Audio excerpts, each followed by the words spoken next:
So hello my dear friend, कैसे हैं आप सब? I hope that all of you are doing so good. So welcome back to the session of question discussion. And as we know that we are discussing the question of coordinate geometry, है ना? So let's discuss question number 25, है ना? मान लेते हैं कि एक school में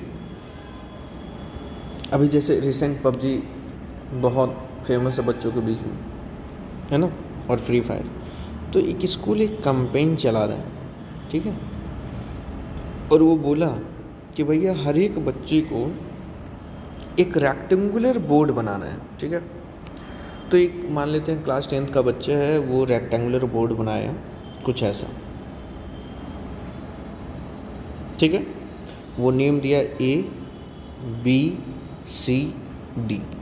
कोऑर्डिनेट किया ए का 1 1, बी का 7,1, सी का 7,5 और डी का 1,5। कोऑर्डिनेट गिवन, ये एक्स एक्सिस है, ये वाई एक्सिस है ना, ये ऑरिजिन है, ये एक्स डैश एंड ये वाई डैश, ठीक। इतना इन्फॉर्मेशन वो दिया है और यह लिख दिया है क्या, ban PUBG and save kids. Short में बहुत बड़ा इन्फॉर्मेशन वो स्प्रेड कर रहा है, ठीक है। अब इस पे कुछ क्वेश्चन आ सकते हैं आपके बेस्ड ऑन दिस इंफॉर्मेशन। चलिए पहला क्वेश्चन ये है, find the coordinate of the point of intersection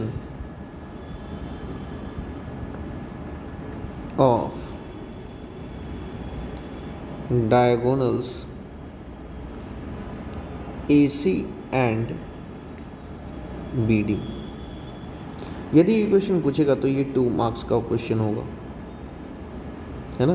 case based study question हम लोग डिस्कस कर रहे हैं, तो हमको क्या करना चाहिए सर, डायगोनल ज्वाइन कर लेना चाहिए,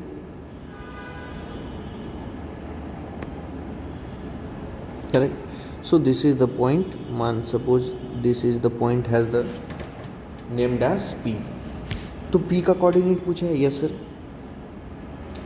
तो बेटा हम जानते हैं प्रॉपर्टी ऑफ रेक्टेंगल क्या होता है, डायगोनल बाइसेक्ट ईच अदर, मतलब AP is equal to CP, BP is equal to DP, और ये चारों भी आपस में क्या होते हैं, इक्वल होते हैं। यानी सर हम लिख सकते हैं AP equal to CP equal to BP equal to DP in case of rectangle, है ना। और गिवन है कि मेरा ये रेक्टेंगुलर बोर्ड है, रेक्टेंगुलर बोर्ड है, ये गिवन था, है ना। ये क्या था, गिवन था कि ये रेक्टेंगुलर बोर्ड है, ठीक है, ठीक है सर। तो यानी सर यदि ये सब इक्वल है, AP CP DP BP ये सब इक्वल है, यानी P is the midpoint of AC as well as P is the midpoint of BD, है ना। तो मिड पॉइंट फार्मूला लगा देते हैं, simple. Therefore mid point formula, mid point formula क्या होता है सर, मिड पॉइंट फार्मूला होता है कि सर यदि P का x कोऑर्डिनेट चाहिए तो हम AC को यदि कंसीडर कर रहे हैं तो 1 + 7/2 कर देंगे, 1 + 7/2, और y चाहिए यदि P का y कोऑर्डिनेट तो 1 + 5/2 कर देंगे, 1 + 5/2, है ना। तो ये आ गया 8/2 4, और ये हो गया 6/2 = 3। तो कोऑर्डिनेट क्या आ गया, कोऑर्डिनेट ऑफ पॉइंट P आ गया इस पहले x लिखते हैं और फिर वही 4,3 आंसर हो गया। कितना इजी क्वेश्चन था, पूछता है बेटा ऐसा, ठीक है। क्वेश्चन नंबर 2 आपसे ये पूछ सकता है, find the length of the diagonal AC। तो A पता है, C पता है, तो AC की वैल्यू डिस्टेंस फार्मूला है ना, तो लिख लेंगे A और ये राशि, A का कोऑर्डिनेट यहाँ लिख लेंगे और C का कोऑर्डिनेट यहाँ लिख देंगे। A का कोऑर्डिनेट 1,1 और 7,5, 1,1 और C का है 7,5। डिस्टेंस फार्मूला 7 - 1 का होल स्क्वायर प्लस 5 - 1 का होल स्क्वायर, ये हो गया सर 6 का स्क्वायर और ये हो गया 4 का स्क्वायर। 6 का स्क्वायर सर 36, 4 का स्क्वायर 16, यानी आंसर आ गया √52 यूनिट्स। ठीक है, ठीक है। Third, find the area of the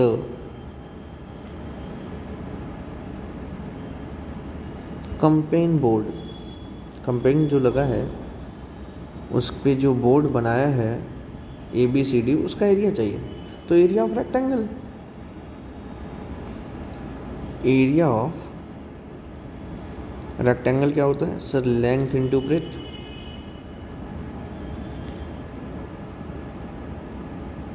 है ना, यस सर।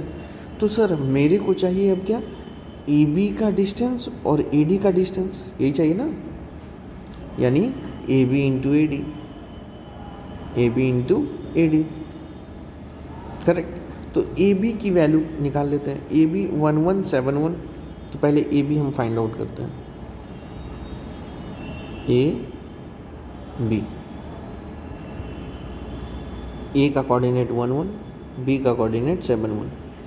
तो AB की वैल्यू क्या होगी, 7 - 1 का स्क्वायर प्लस 1 - 1 का स्क्वायर, यानी सर 6 का स्क्वायर प्लस 0 स्क्वायर, ये तो 0 स्क्वायर 0 यानी 36, यानी वैल्यू आ गई 6 यूनिट्स। अब AD 1115, ऐसे AD 11 और इसका है 15। तो AD का डिस्टेंस कितना होगा sir, AD is equal to, बहुत इजी, 1 - 1 का स्क्वायर प्लस 1 - 1 की, फिर 5 - 1 कर देंगे, तो ये आ गया सर 0 स्क्वायर प्लस 4 स्क्वायर, ये हो गया सर √16, यानी वैल्यू आ गई 4। तो यहाँ पे क्या था, AB इंटू AD था, तो AB की वैल्यू 6 और AD की वैल्यू 4, यानी 24 स्क्वायर यूनिट्स, आंसर आ गया, है ना। तो यदि ये क्वेश्चन पूछता तो ये क्वेश्चन कम से कम 2 मार्क्स में पूछता, है ना, केस बेस्ड स्टडी में। सर इसके पहले वाला यदि डायगोनल का लेंथ पूछता तो ये 1 मार्क्स में पूछता सर इसके पहले वाला तो लिख ही दिया, ठीक है। जितने लोगों से खुद से बन जा रहा है वो कमेंट में लिखकर बताएं कि यस बन रहा है, ठीक है। नेक्स्ट क्वेश्चन और भी पूछ सकते हैं, क्या पूछ सकते हैं,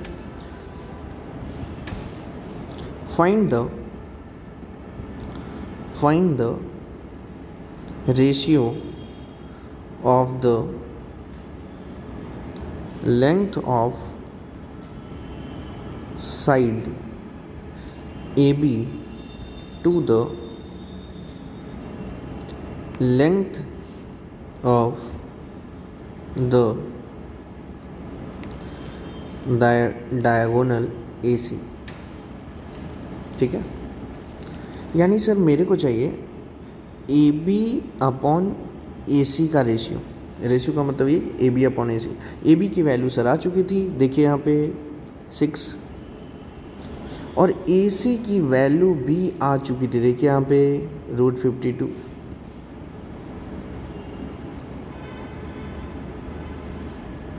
है ना। तो सर इसको थोड़ा सॉल्व कर लेते हैं। 6 रूट 52 की वैल्यू हम लोग सर जानते हैं, प्राइम फैक्टराइजेशन,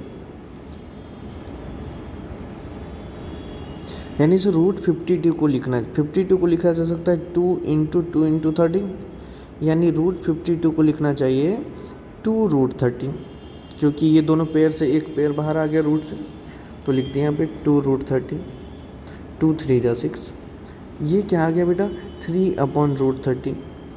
अब देखो कभी भी इरेशनल नंबर यदि डिनोमिनेटर में होता है तो हम लोग क्या करते हैं, रैशनलाइजेशन करते हैं, तो मल्टीप्लाई किए रूट 13 से और डिवाइड भी रूट 13 से कर दिए, तो वैल्यू कितनी आ गई 3 root 13 divided by root 13 into root 13 30, ये आ गया आंसर।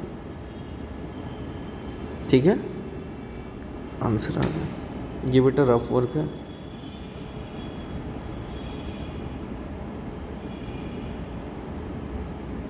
ठीक है, यदि ये क्वेश्चन आपसे पूछता तो ये कम से कम 2 मार्क्स में पूछता।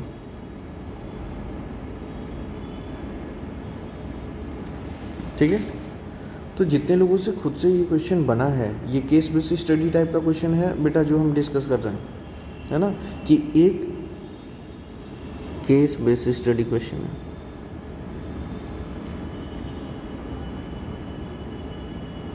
कि एक स्कूल में कैंपेन चल रहा है पबजी को बैन करने का, है ना, उसके लिए वो क्या बनाया है, सारे बच्चे को बोला है कि भैया आपको रेक्टेंगुलर बोर्ड बनाना है।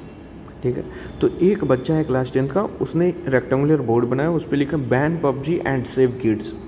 वो 4 रेक्टेंगुलर बोर्ड था तो वो 4 कोऑर्डिनेट डिनोट कर दिया। अब बेस्ड ऑन दिस इंफॉर्मेशन पहला क्वेश्चन ये था 2 मार्क्स का, सेकंड क्वेश्चन ये था 1 मार्क्स का, थर्ड क्वेश्चन ये था 2 मार्क्स का, फोर्थ क्वेश्चन ये था 2 मार्क्स का। ठीक है, आपसे कितना क्वेश्चन बना आप ज़रूर बताएं। ठीक है, मूविंग एड क्वेश्चन नंबर 26 देखते हैं। ठीक है, ठीक है बेटा,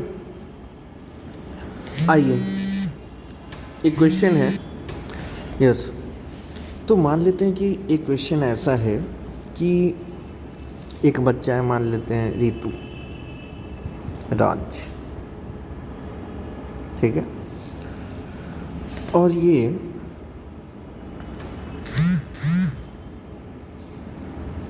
एक फील्ड बनाता है ना, एक फील्ड बनाता है in the coordinate plane X Y. ठीक है, वो फील्ड कुछ ऐसा है, ये पॉइंट है मान लेते हैं सी, ये पॉइंट है क्यू और ये पॉइंट है ए। ठीक है, और जहाँ पे ये इंटरसेक्ट कर रहा है ये पॉइंट मान लेते हैं है बी। ठीक है, एंड दिस इज ओरिजिन, है ना, तो ये 90 डिग्री होगा, करेक्ट। ये एक राइट एंगल ट्रायंगल है, ये एक फील्ड बनाता है ए क्यू सी। ए क्यू सी क्या है, एक फील्ड है sir, right angle triangle field है एक। ठीक है,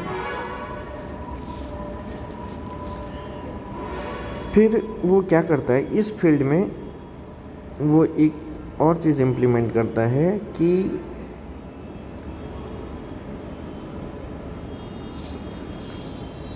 ये पॉइंट को देता है पी क्यू, ये हो गया आर, और इस पॉइंट को बोलता है कि ये इस पॉइंट है। ये रेक्टेंगुलर फील्ड जैसा है, but suppose that P Q R S, जो P Q R S field है वो एक स्क्वायर मान लेते हैं। ठीक है, नहीं लग रहा है, चलो आओ बनाते हैं इसको स्क्वायर, है ना।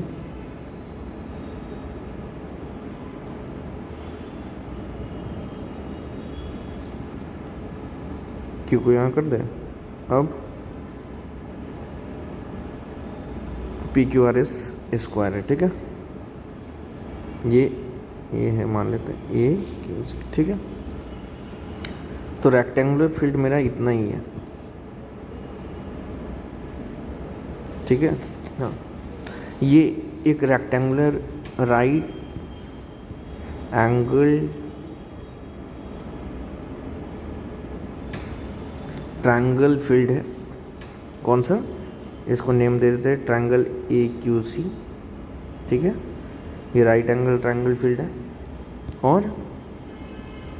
और पी क्यू आर एस जो है, ये पी क्यू आर एस एक स्क्वायर फील्ड है, ठीक है। इस पी क्यू आर एस में वो वीट चाहता है कि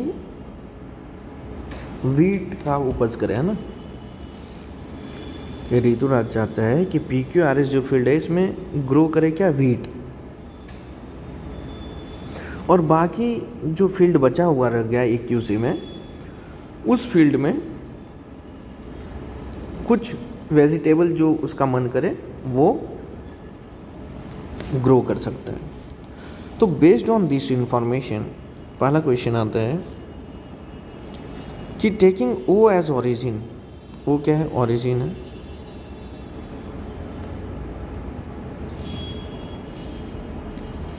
पी का कोऑर्डिनेट गिवन है -200, क्यू का कोऑर्डिनेट गिवन है 200, find the coordinate of R and S.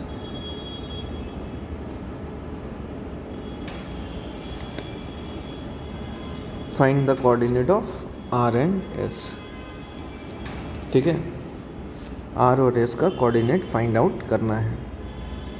तो कैसे करेंगे? सोचिए, देखिए, ध्यान से समझिए। पी क्यू आर एस क्या है सर? एक स्क्वायर है। ये है P, ये है Q, ये है R और ये है S, ठीक है। P का कोऑर्डिनेट क्या है सर? -200, Q का कोऑर्डिनेट क्या है सर? 200, तो हम क्या देखते हैं कि यार यहाँ से यहाँ तक का डिस्टेंस कितना होगा। और जबकि हमको पता है कि O है ओरिजिन जिसका कोऑर्डिनेट है 0, तो यहाँ से यहाँ तक का डिस्टेंस 200, यहाँ से यहाँ तक का डिस्टेंस 200, तो 200 + 200 कितना हो गया? 400। देयरफॉर पी क्यू का डिस्टेंस आ गया 400 यूनिट। यानी सर इस स्क्वायर की हर एक साइड 400 यूनिट्स की होनी चाहिए। तो सर यहाँ से यहाँ तक का डिस्टेंस कितना होगा? तो सर ये ओरिजिन से यहाँ तक का डिस्टेंस जितना होगा, तो ये भी डिस्टेंस 400 ही होना चाहिए क्योंकि ये साइड है ना। यस सर, तो ये भी हो गया 400, ये भी हो गया 400 और ये भी हो गया 400। तो इस R का यदि कोऑर्डिनेट की हम बात करें, इस R के कोऑर्डिनेट का, तो हम ओरिजिन से यदि पहुंचना है, देखो ओरिजिन से यदि R पे पहुंचना है तो पहले x एक्सिस के साइड चलेंगे और फिर इधर चलेंगे, है ना। यस सर, तो पहले इधर आए तो 200 चले और फिर इधर कितना चले? 400, यानी कोऑर्डिनेट क्या हो गया? 200, 400। देयरफॉर R का कोऑर्डिनेट हो गया 200, 400। अब S का कोऑर्डिनेट चाहिए। S का कोऑर्डिनेट क्या होगा सर? देखिए ध्यान से, है ना सर। S के कोऑर्डिनेट में जाने के लिए देखिए यहाँ से इधर आना पड़ेगा और फिर यहाँ से इधर जाना पड़ेगा। तो जब हम इधर आएंगे तो -200 पे आएंगे और फिर इधर जाएंगे तो 400 डिस्टेंस, यानी सर इसका कोऑर्डिनेट होगा -200, 400। कितना ईजी था। यदि आप इस क्वेश्चन को बनाते तो आपको कितना मार्क्स मिलता? 1 मार्क्स मिल जाता। केवल कोऑर्डिनेट फाइंड आउट करना है और आपको 1 मार्क्स मिल जाता, है ना। ये केस बेस्ड स्टडी टाइप का क्वेश्चन हम लोग डील कर रहे हैं बेटा। क्वेश्चन नंबर 2, यदि आपसे कोई पूछ दे what is the area of square PQRS, तो एरिया ऑफ स्क्वायर क्या होता है? सर एरिया ऑफ स्क्वायर होता है, एरिया ऑफ स्क्वायर होता है साइड स्क्वायर, और साइड की वैल्यू आ गई है 400, यानी 400 का स्क्वायर इज इक्वल टू 16 पे 40, है ना, इतना स्क्वायर यूनिट्स हो गया आंसर, है ना। तो यदि आप ये क्वेश्चन बनाते तो आपको एटलीस्ट 2 मार्क्स मिलता। समझ रहे हैं कितना इम्पोर्टेंट है 2 नंबर। सर नेक्स्ट क्वेश्चन, यदि ये पूछ सकता है what is the length of diagonal PR in square PQRS। ये भी आपका 2 मार्क्स का क्वेश्चन पूछता यदि पूछता तो, और जबकि है बहुत ईजी।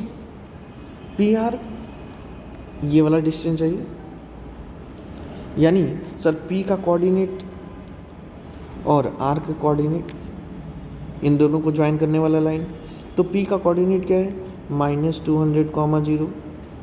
R का कोऑर्डिनेट क्या है 200, 400। तो PR का डिस्टेंस फार्मूला, तो सर 200 माइनस ऑफ -200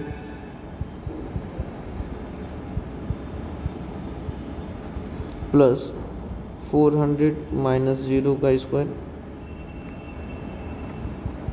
ये कितना हो गया 200 प्लस 200 का स्क्वायर प्लस 400 का square,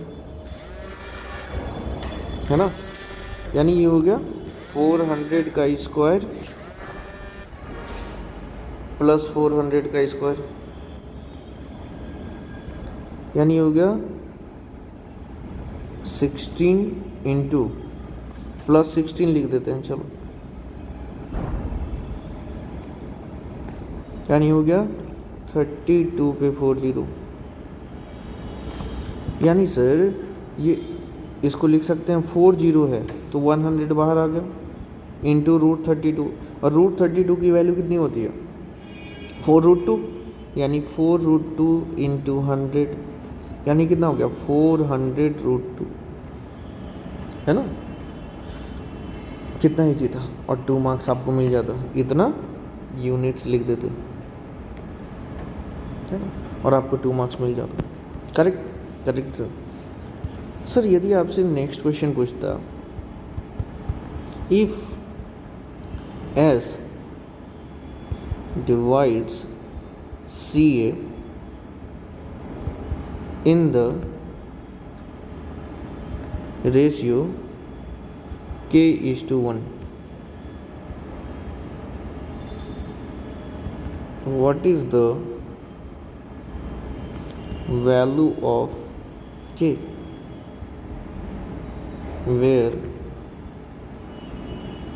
point A is 200, 800। CA, एक पॉइंट C है और एक पॉइंट A है ना। A का कोऑर्डिनेट पता है 200, 800। देखते हैं क्वेश्चन में C का कोऑर्डिनेट पता है कि नहीं।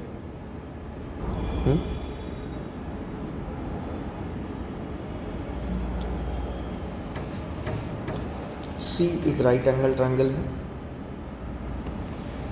है ना। C का कोऑर्डिनेट नहीं पता है क्या बालक?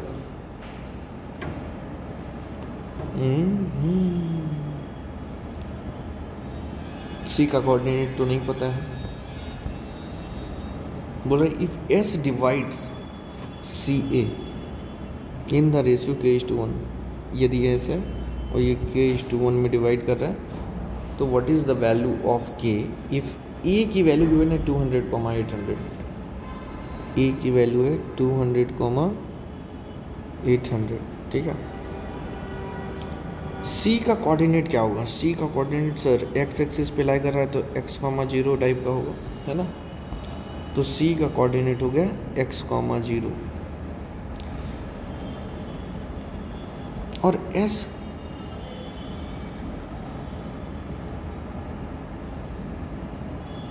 एस पता है क्या? एस, इफ एस देखो तो एस का तो कोऑर्डिनेट पता है ना। यदि एस का कोऑर्डिनेट देखो, यदि हम आपसे पूछे कि कितना होगा, तो यहाँ से आप लिख सकते हो कि सर एस पे जाने के लिए, अच्छा ये तो लिखे थे कोऑर्डिनेट -200, -200, तो ये लिख लेते हैं। एस का कोऑर्डिनेट सर पता है, फाइंड आउट किए हैं -200, 400, इतना ही था ना बालक, देखो ध्यान से, हाँ फाइंड आउट किए थे, यस सर। ठीक है, तुमको के की वैल्यू चाहिए, तो हम इंटरनल सेक्शन फार्मूला लगाइए। तो -200 इक्वल टू क्या लिखना चाहिए? के इंटू 200 प्लस के into 200 plus 1 into x divided by के प्लस 1। और क्या लिखना चाहिए सर? और लिखना चाहिए 400 इज इक्वल टू, इस 400 इज इक्वल टू के into 800 plus 1 into 0 divided by के प्लस 1। मल्टीप्लाई करिए, 400 इंटू के प्लस 1 इज इक्वल टू 800 के प्लस 0, यानी ये हो गया सर 400 के प्लस 400 इज इक्वल टू 800 के। तो ये हो गया सर 400 के को एक साइड कर लेते हैं और 400 इधर से उधर चला जाएगा, यानी -400 के इज इक्वल टू -400, यानी के की वैल्यू आ गई -400 डिवाइडेड बाई -400, है ना। 400 से 400 चला गया, माइनस से माइनस है, यानी के की वैल्यू सर 1 आ गया। के इज इक्वल टू क्या आ गया सर? के इक्वल टू 1 आ गया, करेक्ट, यस, है ना। एक्स की वैल्यू तो पूछा नहीं था मेरे से, तो के की वैल्यू आ गई 1, यही तो पूछा था, आंसर हो गया। यदि ये क्वेश्चन को आप सॉल्व करते तो आपको मिलता है 2 मार्क्स। कितने बच्चों से ये क्वेश्चन सॉल्व हुआ है बताइए, है ना। यदि सर x की वैल्यू पूछ देता तो बेटा यहाँ पे रख देते k की जगह पे 1,